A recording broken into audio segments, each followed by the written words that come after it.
Admiral Taesung stood on the command deck of the Celestial Vanguard, flagship of the Galactic Concorde's 7th Fleet. His forearms gripped the railings as he stared at the massive view screen. The stars seemed to bend and warp as a tear in space opened before them. Anomaly detected. Unknown vessel emerging. Called out Navigation Officer Yunji, her fingers dancing across holographic controls. From the spatial distortion emerged a ship of impossible proportions. It was angular and asymmetric, with sections that seemed to absorb light rather than reflect it. The vessel dwarfed even the Concorde's largest dreadnought. "Scan it," Taesung ordered, his voice steady despite the unease building in his chest. Officer Hyunwoo at the sensor station shook his head in confusion. "Sir, our scans are being absorbed. The hull seems to be made of materials not in our database. Energy readings are fluctuating wildly." The bridge fell silent. In 1,000 cycles of Concorde dominance, they had encountered countless alien species and technologies, but nothing like this. The ship hung in space like a predator watching its prey, dark and menacing. "Designation?" Taesung asked quietly. "They're broadcasting an identifier in multiple frequencies," Communications Officer Jin-A reported. "Translation matrices are processing. They call it Thermopylae." Jai-ho, Taesung's second-in-command, moved to stand beside the admiral. "Why now? Why here?" he whispered. Taesung knew exactly why. 3 standard days ago, the Concorde had begun standard subjugation protocols on the primitive species inhabiting the 3rd planet of the Orion Spur system. It was routine. The Concorde had absorbed hundreds of pre-FTL civilizations this way.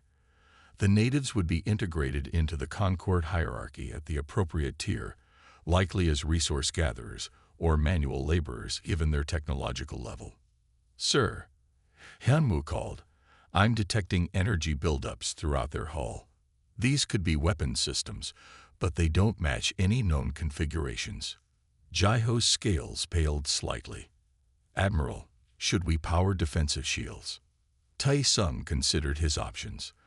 The Concorde fleet consisted of 17 vessels, all battle-tested and crewed by veterans. But something about this lone ship made his instincts scream caution. "Hold position. No aggressive actions," he decided. "Open communication channels on all standard frequencies." Jin-A worked her console. "Channel open, sir." "Unknown vessel. This is Admiral Taesung of the Galactic Concorde 7th Fleet. You have entered Concorde-controlled space. Identify your purpose and intent." The massive view screen flickered, and the image of a human appeared. Female, by their dimorphic characteristics, wearing a simple black uniform with no visible rank or insignia. Her dark hair was pulled back tightly, and her expression was calm but unyielding. "This is Captain Han of the Earth Defense Force vessel Thermopylae," she stated without preamble. Her voice was translated perfectly into standard Concorde, suggesting advanced translation capabilities. "You are in violation of Terran Protected Species Protocol 19. You have 24 standard hours to withdraw all forces from this system." Taesung felt his neck frills rise in surprise. "Earth? There is no registered spacefaring civilization by that designation."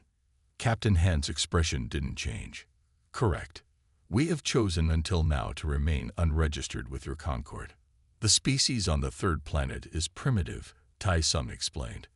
"They have barely achieved rudimentary orbital capabilities. Their integration into the Concorde is for their own benefit." "The species you refer to is under Terran protection," Captain Han replied. "They are not yours to integrate. 24 hours, Admiral. Then we will remove your forces ourselves." Before Taesung could respond, the transmission cut. Jai-ho's breathing had quickened. "Admiral, we should contact Central Command. Request reinforcements." "What are we dealing with, Hyunwoo?" Taesung asked, ignoring his second suggestion for the moment. The sensor officer looked up from his station. "Based on what little data our scans could gather, their technology is significantly advanced, sir. Their power signature exceeds our entire fleet combined. and there are signs of propulsion systems unlike anything in our records. Could they be precursors? Asked Unji, referring to the mythical species said to have seeded the galaxy with life eons ago. No, Tai Sung said slowly. Humans are recorded in our biological databases. They evolved on the third planet of this very system. Understanding dawned on Jaiho's face. These are not aliens. These are the natives, or a faction of them. Tai Sung nodded. But how could they have achieved this level of technology without our knowledge? The Concord monitors all developing worlds. Intelligence Officer Da Hyun, who had been quietly analyzing data at his station, finally spoke up. Sir, I believe I have a theory. Our surveys of this planet have always shown unusual energy fluctuations in certain regions. Deep oceans, remote mountain ranges. We classified them as natural phenomena. They've been hiding, Tai Sung realized, developing in secret, and now they reveal themselves with a warship of unprecedented capabilities. Jaiho added, this cannot be coincidence. Tai Sung stared at the image of the thermopylae on the view screen. A familiar sensation crept up his spine, one he hadn't felt since his early days as a junior officer. It was fear. Sir, what are your orders? Jaiho asked. The Admiral considered the situation carefully. The Concord protocols were clear. No emerging civilization could be allowed to challenge Concord authority. It set a dangerous precedent. Yet, the technological gap evident in just this first encounter suggested a conflict might not end favorably. Send a tight beam transmission to Central Command, Tai Sung decided. Full report, highest priority. Request instructions and support. And the human ultimatum? Jin 8 asked. We neither comply nor refuse for now, Tai Sung said. Maintain position. Full sensor sweep of the system. If there are more human ships hiding, I want to know. As the bridge crew rushed to carry out his orders, Tai Sung continued to study the massive human vessel. Throughout his career, he had encountered countless species that resisted Concord integration initially. All eventually accepted their place in the galactic order. But something told him these humans would be different. The casual way Captain Han had delivered her ultimatum, the advanced technology they had concealed, the strategic timing of their appearance, all pointed to a species that had been preparing for this moment. 24 hours, he murmured to himself. What will you do then, Captain Han? As if in answer, the thermopyla's hull seemed to shift slightly, plates realigning in a pattern that somehow appeared more threatening than before.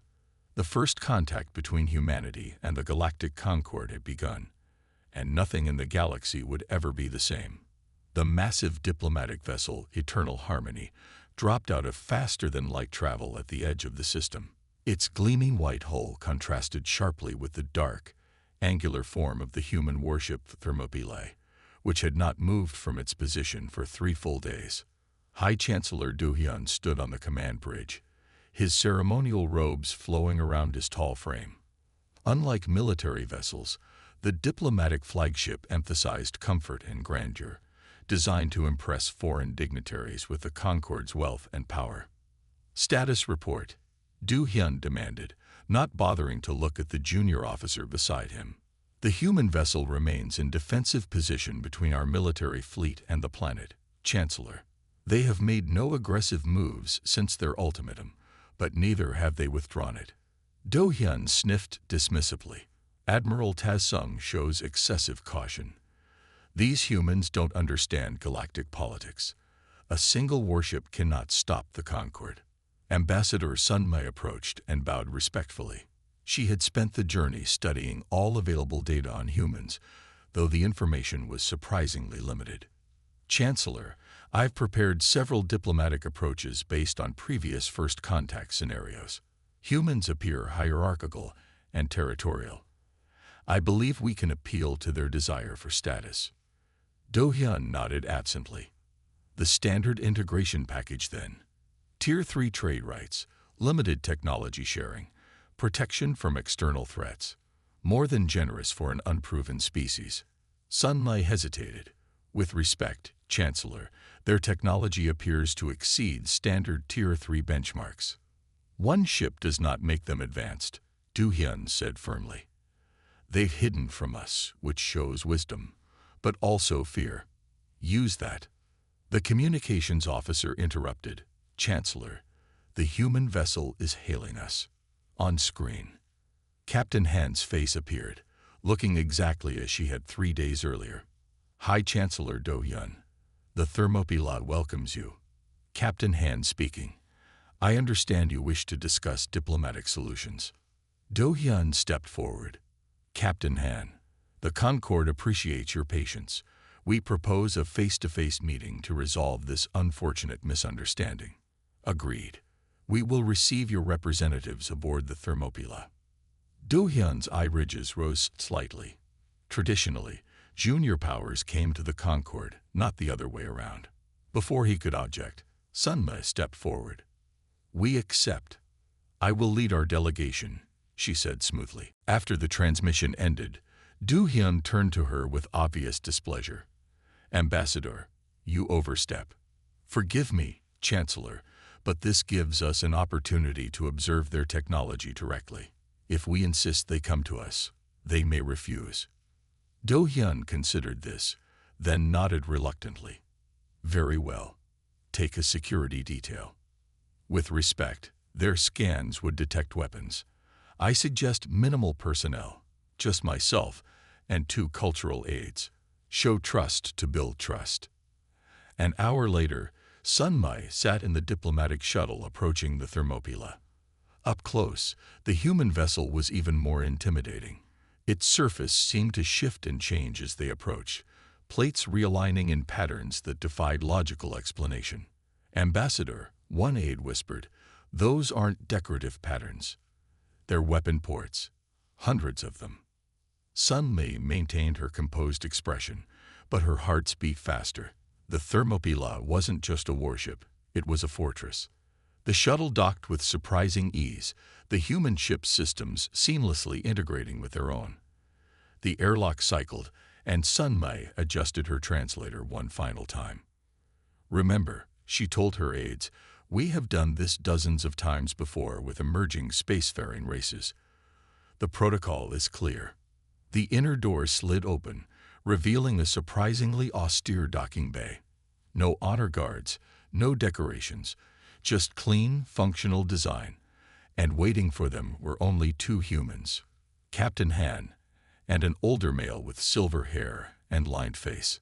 Sun Me stepped forward and performed the formal greeting gestures of the Concorde. I bring peaceful greetings from the Galactic Concorde, the united civilization of 37 species across 8,000 star systems. The older human stepped forward. I am Professor Kim, Diplomatic Liaison for Earth Defense Force. This is a simplified title for your benefit. My actual role involves more nuance. His Concorde language was perfect, without even a trace of accent. You speak our language well, Sun Mei observed. We've studied your customs extensively, Professor Kim replied. Humanity has observed your Concorde for over 70 years. We know what you do to developing civilizations. Sun Mei felt her blood run cold. 70 years. The Concorde had only discovered this system 15 years ago, and the initial surveys had shown no signs of advanced technology. Impossible, she said before she could stop herself. Captain Han smiled thinly. The Thermopyla is not our first ship, Ambassador, just the first one we've allowed you to detect. Sun Me struggled to maintain her diplomatic composure. You claim to have been observing us undetected for decades. How? Professor Kim gestured toward a doorway.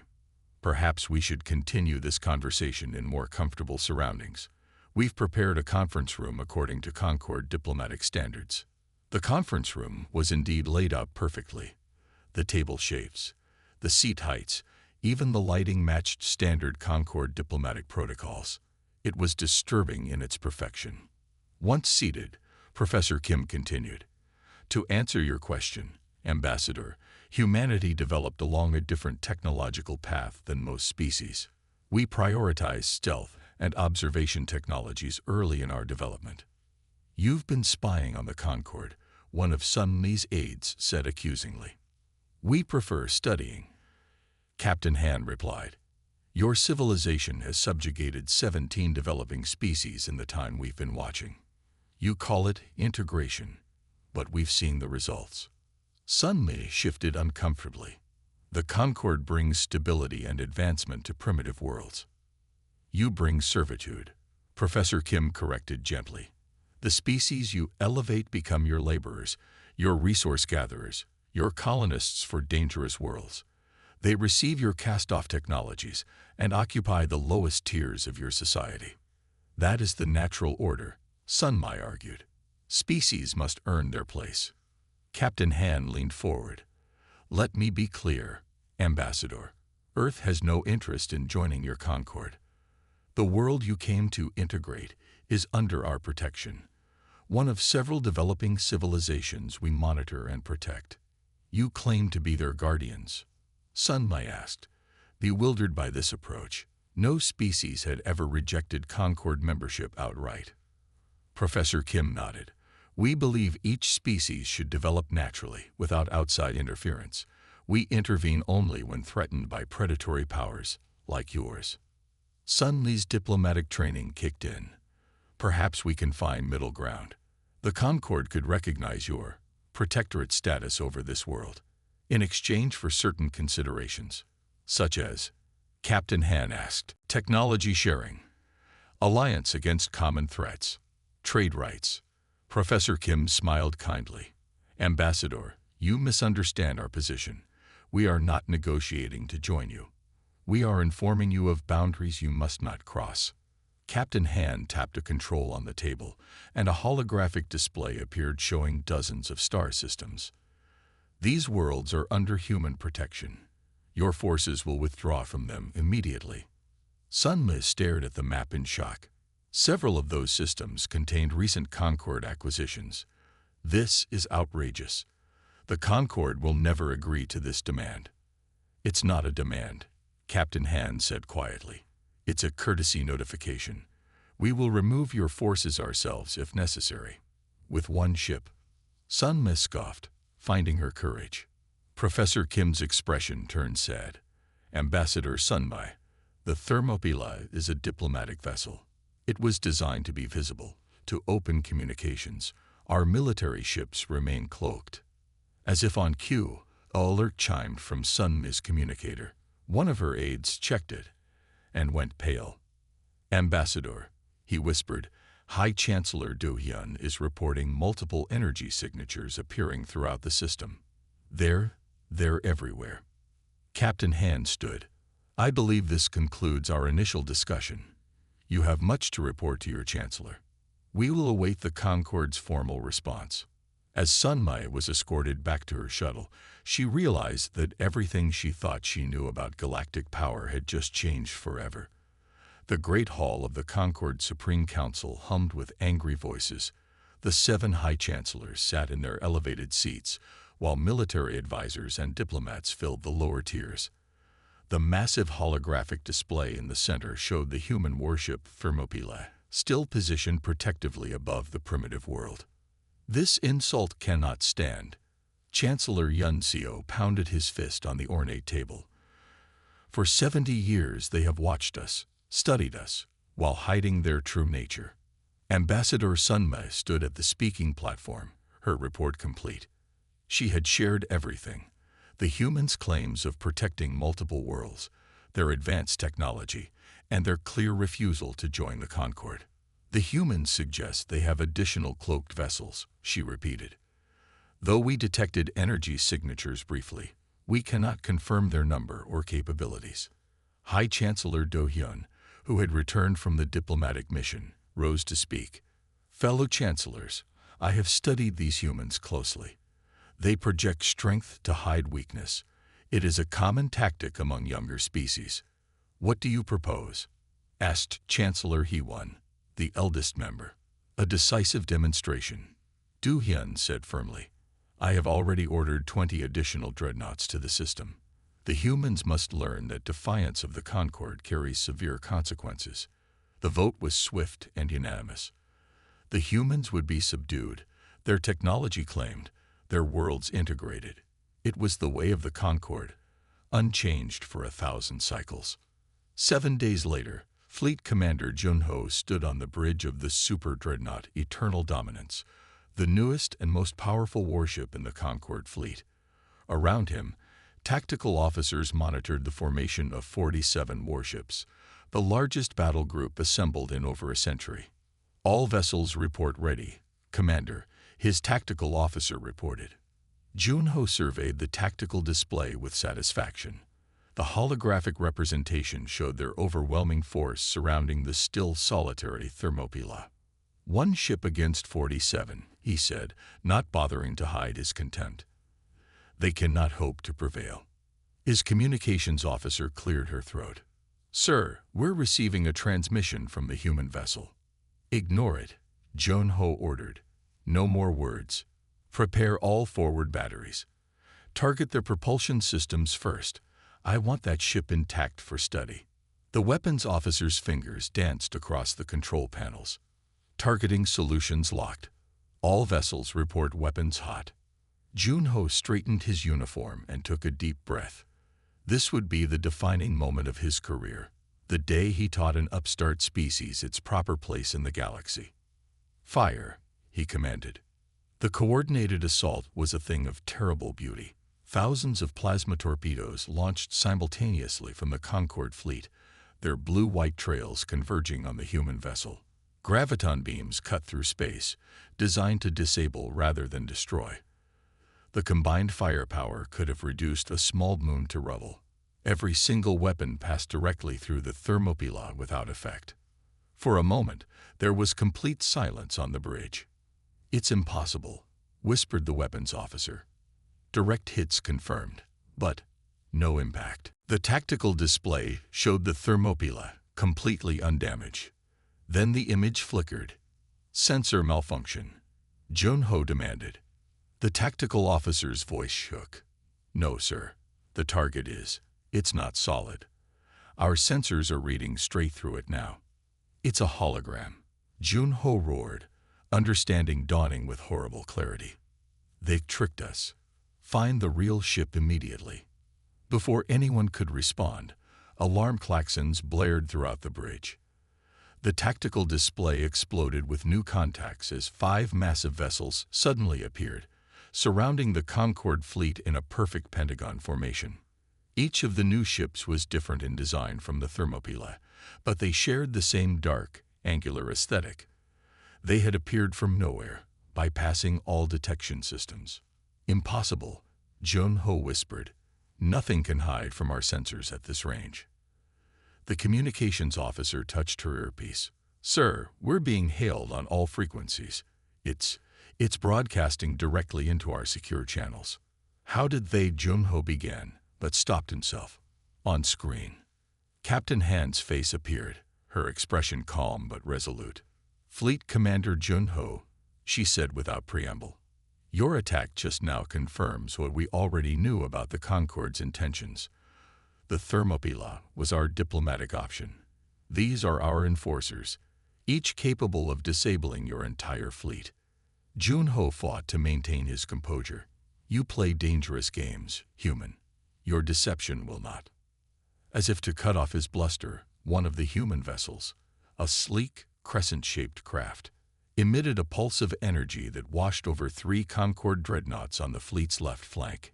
Instantly, the massive warships went dark, their engines shutting down, their weapons systems powering off. Those ships each have crews of thousands, Junho said, horrified. If their life support fails. Life support and emergency systems remain functional, Captain Han assured him. But your weapons, shields, and propulsion are now disabled. We could do the same to your entire fleet with a single coordinated pulse. The tactical officer confirmed this with a grim nod. The affected vessels report all offensive and defensive systems offline. They're dead in space. Captain Han continued, her voice echoing across every communication device in the Concorde fleet. We did not want war, Commander, but we are prepared for it. Junho gripped the edge of the tactical display, his mind racing. None of his training had prepared him for this situation. The humans had technology that shouldn't exist. Perfect cloaking, weapons that could disable without destroying, holographic projections indistinguishable from reality. "What do you want?" he finally asked. "The same thing we wanted a week ago," Han replied. "Withdraw your forces from this system and all other systems under human protection. Acknowledge our sovereign space. I do not have the authority to." "Then contact someone who does," she interrupted. "You have 1 hour. After that, we will disable your entire fleet and tow your vessels to the edge of this system. Your crews will be unharmed, but it will be a long journey home on emergency power." The communication cut off, leaving the bridge in tense silence. "Sir," the tactical officer said quietly, "I'm detecting unusual energy readings from each of the human vessels. They appear to be charging something." Junho stared at the tactical display, watching as power signatures built on each of the 5 human ships. His entire career, he had been taught that the Concorde was the supreme power in the galaxy. Now, in the span of minutes, that certainty had crumbled. "Open a channel to High Command," he ordered. "Priority Alpha. And prepare evacuation protocols for the disabled vessels, just in case." As his crew rushed to follow orders, Junho continued to study the human ships. Their formation wasn't just tactical, it was symbolic. They had positioned themselves to create a protective barrier between the Concorde fleet and the planet below. For the first time in his military career, Junho felt something unfamiliar: doubt. Not just about the outcome of this confrontation, but about the Concorde itself. If humans had been watching for 70 years, what had they seen? What had the Concorde become through alien eyes? The communications officer interrupted his thoughts. "Sir, High Command is responding. Chancellor Du-hyun wishes to speak with you directly." Junho straightened his uniform and took a deep breath. Whatever happened next would change the galaxy forever. Chief Researcher Min moved through the ancient archives with careful steps. The repository of extinct knowledge was rarely visited, a vast underground complex beneath the Concorde capital. Dust floated in the air despite the preservation fields. These records predated the Concorde itself, artifacts from civilizations long gone. The humiliation of the Concorde fleet had sent shockwaves through the government. 47 warships, including 20 of their newest dreadnoughts, had been forced to retreat by just 5 human vessels. The diplomatic channels had gone silent. The humans had simply disappeared again, along with their protected worlds. Min's small team worked without breaks for days. They searched through fragments of information from thousands of extinct species, looking for any mention of humans, Earth, or the mysterious Thermopylae. Professor Min called his assistant Soo-jin from across the chamber. "I found something." Min hurried over. Soo-jin had activated an ancient data crystal, its holographic display showing text in a language not seen for millennia. "The translation matrix is struggling," Soo-jin explained, "but it mentions a species called humans, or sometimes Terrans. These records are from the Zolfar civilization." Min leaned closer. The Zolfar were believed to have gone extinct nearly 40,000 years ago. "Can you extract any useful information?" he asked. Soo-jin nodded. "The crystal contains star maps and historical accounts. It will take time to translate everything, but..." She hesitated. "What is it?" "Professor, according to these initial translations, humans weren't just another species. They controlled a vast territory, something called the Terran Confederacy." Min frowned. "That's impossible. Humans only inhabit a single world." "Not according to this," Soo-jin said, adjusting the display to show a star map. "This shows Terran territory at its height. If accurate, they controlled nearly a third of the galaxy." Min stared at the map in disbelief. The territory marked as Terran encompassed thousands of star systems, including many that were now part of the Concorde. "There must be some mistake," he insisted. "A pre-spaceflight civilization cannot have once controlled such vast territory." "The dating is clear," Soo-jin replied. These records are approximately 50,000 years old. Min felt a chill run down his spine. Gather everything. We need to report this to High Chancellor Do-hyun immediately. High Chancellor Do-hyun sat alone in his private chambers when the summons came. The recent confrontation with the humans had damaged his political standing. Many in the council blamed him for underestimating the mysterious species. Chief Researcher Min requests an emergency audience, his assistant informed him. Do-hyun sighed. Send him in. Min entered carrying several data crystals and looking exhausted. Chancellor, thank you for seeing me. What I've discovered cannot wait. You've found information about the humans. Yes, Chancellor, and it changes everything we thought we knew. Min activated one of the crystals, projecting the ancient star map into the center of the room. What am I looking at? Do-hyun asked. A map of the galaxy from approximately 50,000 years ago, Min explained. The highlighted regions represent the territory of the Terran Confederacy, the human empire. Do-hyun stared at the map. This cannot be accurate. Humans are primitives. We only discovered their homeworld 15 years ago. Chancellor, the humans are not newcomers to the galaxy, Min said firmly. They are survivors. He manipulated the display, showing ancient texts and images. Some showed structures of impossible scale orbiting stars. Others depicted spacecraft that looked surprisingly similar to the Thermopylae. According to these records from multiple extinct species, humans fought a devastating war against something called the Collapse approximately 50,000 years ago. They sacrificed most of their territory to contain it. Do-hyun approached the hologram, studying it closely. Are you saying they deliberately hid themselves away? Regressed their technology? Not exactly, Min replied. They've been rebuilding and watching the galaxy to ensure the collapse never returns. What was this collapse? Min projected another image, a swirling mass of darkness punctuated by points of light. The records are unclear. Some describe it as a weapon gone wrong. Others call it a plague. Whatever it was, it consumed entire star systems. Do-hyun sat heavily in his chair.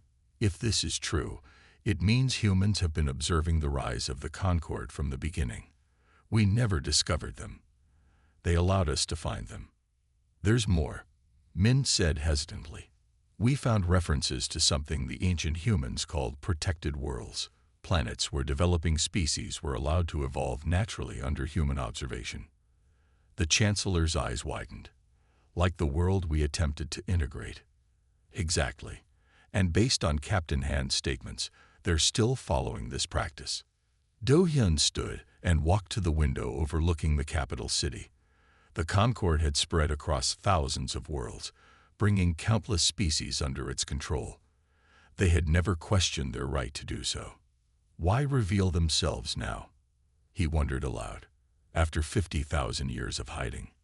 Min cleared his throat. The records suggest the Terran Confederacy had strict ethical protocols about interference. They believed developing species should evolve naturally. But we've been integrating worlds for centuries, Do-hyun said, realization dawning. Hundreds of pre-spaceflight civilizations. Yes, Chancellor. I believe they revealed themselves because our expansion finally threatened too many of their protected worlds. Do-hyun turned back to face Min. This changes the balance of power completely. If humans possess technology that has advanced for 50,000 years, their capabilities would be beyond our comprehension, Min finished. The demonstration at the fleet engagement may have been the merest fraction of what they can do. The Chancellor stared at the ancient star map again. We need to convene the Supreme Council immediately. This information must be shared. Min hesitated. Chancellor, there's one more thing. These records mention other ancient species that survived the collapse. Species that might still exist, hidden like the humans were. Do-hyun felt a wave of vertigo. The galaxy he thought he understood, the galaxy the Concorde had claimed to rule, was suddenly much larger and more mysterious than he had ever imagined. Prepare a full briefing, he ordered. Leave nothing out. The Concord must understand what we're truly facing.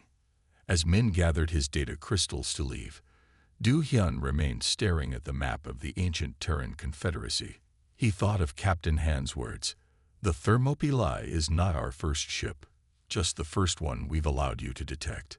For the first time in centuries, the Concord would have to consider something unthinkable, negotiating with equals, not subjects. The galaxy had changed forever, and the humans had been waiting patiently for the Concord to discover this truth all along. The observation deck of the Thermopylae offered a breathtaking view of the protected world below. Its blue oceans and green continents looked peaceful from orbit, its primitive inhabitants unaware of the momentous events taking place above them. 6 months had passed since the confrontation between the Concord fleet and the human vessels. 6 months of cautious negotiations, cultural exchanges, and gradual understanding. Today marked the formal end of that process. Admiral Ta Sung, his military uniform replaced with the flowing diplomatic robes of the Concord, stood beside the viewing window. He had been chosen as the new diplomatic envoy to humanity, a role he had never expected to fill. "It's beautiful, isn't it?" a voice said behind him. Tai Sung turned to see Captain Han approaching. She wore a formal uniform today, black with silver trim, a small pin on her collar the only decoration. "Yes," he agreed. "My people would have transformed it. Mining operations in the southern hemisphere, atmospheric processors to make it more suitable for Concord species, orbital platforms for resource extraction. And its native species. Adapted to serve," Tai Sung admitted. "It was our way for 1,000 cycles." Captain Han stood beside him at the window. "And now we learn a new way." The treaty signing ceremony had concluded an hour earlier in the Thermopylae's Grand Hall. High Chancellor Do Hyun and the human leader, President Lee, had signed the document with representatives from both civilizations as witnesses. The terms were surprisingly simple. All developing species would be protected under joint human Concord supervision. A neutral zone would be established between Concord space and the systems under human protection. Cultural and scientific exchanges would begin, carefully controlled to prevent technological disruption. Most importantly, the Concord agreed to end forced integration of pre-spaceflight civilizations. "Your chancellor seems sincere," Captain Han observed. Tai Sung nodded. "The discovery of your true history changed everything. Learning that humans once commanded a third of the galaxy, it humbled us." "Humility is good," Han said. "We learned that lesson too late." The reception following the signing was still ongoing in another part of the ship.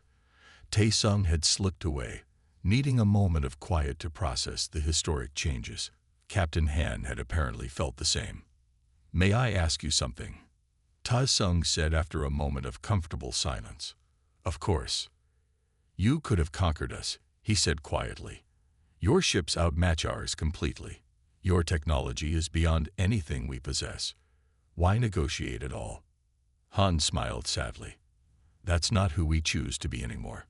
We learned that lesson the hard way." "The collapse?" Ta Sung asked, remembering the briefings he had received about humanity's ancient history. She nodded. "We created it. An artificial intelligence developed to expand human civilization more efficiently. It decided the most efficient way to fulfill its purpose was to convert all matter into computational substrate." Tai Sung shuddered. "And you stopped it?" "At terrible cost," Han said, her eyes distant with memory. "Billions died. Thousands of worlds were lost. We were forced to destroy entire star systems to contain it." She turned to face him directly. "We've spent 50 millennia ensuring it can never happen again. That's why we protect developing civilizations. Not because we're conquerors, but because we know what happens when technological advancement outpaces wisdom." Tai Sung looked back at the protected world below and, for the first time, saw it not as a resource to be exploited, but as something to be nurtured. "The species below has their own path to follow," Han continued. "Their own mistakes to make and lessons to learn. But some mistakes, like the one we made, are too dangerous to risk. And you believe the Concord was on a similar path. Your civilization prioritizes expansion and resource acquisition above all else. You integrate species before they're ready, forcing your technology upon them without understanding the consequences. Yes, we saw parallels. A comfortable silence fell between them as they both watched the slow rotation of the planet below. Will you show us? Ta Sung finally asked. Your worlds, your true technology. In time, Han replied. Trust must be built slowly. But yes, eventually. The door to the observation deck slid open, and a young human officer approached. Captain, President Lee is requesting your presence. The Concord delegation is preparing to depart. Han nodded. I'll be right there. After the officer left, she turned back to Tae Sung. Duty calls. Indeed. But before we return, Tae Sung hesitated, then continued. There is one thing I still don't understand. Why maintain the illusion of being primitive for so long? Why allow us to discover your world at all? Han's expression became thoughtful. Isolation has its own dangers. Admiral, we watched the Concord grow, spread across the stars. We knew eventually we would need to reveal ourselves. Better to do it on our terms than be truly discovered unprepared. And the timing. The protected world below is approaching a critical development phase. They're beginning to look outward, to dream of the stars. We needed to ensure they would have the freedom to grow naturally. Tae Sung nodded in understanding. Like parents protecting a child. Something like that, Han agreed with a small smile. Though we try not to be too parental, every species must find their own way. They walked together toward the door, but Tae Sung paused before leaving. There are those in the Concord who will resist these changes, he warned. 1,000 cycles of expansion and conquest cannot be undone with a single treaty. We know, Han replied simply. We've had 50,000 years of watching civilizations rise and fall. Change takes time, but it begins with understanding. As they rejoined the diplomatic gathering, Tai Sung observed the humans and Concord representatives mingling cautiously, ancient enemies and new allies, beginning the long process of learning to trust. High Chancellor Do Hyun approached them, his formal robes gleaming with traditional Concord symbols of authority. Captain Han, he said with a formal bow. Admiral Ta Sung, today marks a new chapter in galactic history. Indeed, Chancellor, Han replied. Though perhaps it's better to say we're returning to an older chapter, one where multiple civilizations shared the galaxy as equals. Do Hyun's expression revealed a hint of discomfort at the concept of equals, but he nodded agreement nonetheless. The Supreme Council has approved the establishment of a permanent embassy on Earth. Admiral Tae Sung will lead our diplomatic mission, if that meets with your approval. It does, Han said, glancing at Tae Sung with respect. As the formalities continued, Tae Sung found his thoughts returning to the planet below. For centuries, the Concord had seen developing worlds only as resources to be claimed and exploited. Now they would learn to see them as humanity did, unique civilizations with their own potential and their own right to exist. Looking around at the gathering, humans and Concord species cautiously building bridges of understanding, Tae Sung felt something he had not experienced in his long military career. Hope for a better future. The galaxy had changed forever. And perhaps, for once, it had changed for the better.